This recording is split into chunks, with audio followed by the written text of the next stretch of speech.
What's going on, everyone? Got a 2016 Mazda CX-5 here. We're going to replace the battery and the remote. And the first thing we're going to do is turn it over. You have a switch or button right here that we're going to move to the left. And then you can pull the emergency key. This unlocks the emergency key. Alright. Now what we're going to do is we're going to split the remote open. You can see there's a seam here. And you can go at it from the side, but you kind of tear the remote up. Looks like someone's already kind of done that a little bit. What I like to do is go after the bottom. So you're gonna need a flathead screwdriver and go after this corner right here. Just stick it in here, okay, and just pry it open a little bit, okay? See how it kind of sticks up like that? Do both sides like this. All right, you can hear it kind of pop. And then we'll work our way around. Just open this guy up. All right.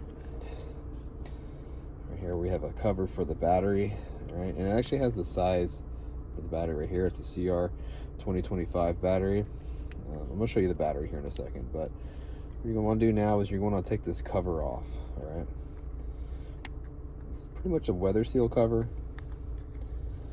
So you notice it has this rubber weather seal right here, and then the battery will just come right out. I'll show you what size the battery is. And again, the battery is a CR 2025 Duracell battery with the positive sign facing us or you or out. Right, and it goes in the remote in the bottom first like that. You just push it in there. It doesn't lock in or anything. It's kind of springy. You just get the cover and just stick it right back on here. Okay, and it just kind of seals down onto that rubber seal.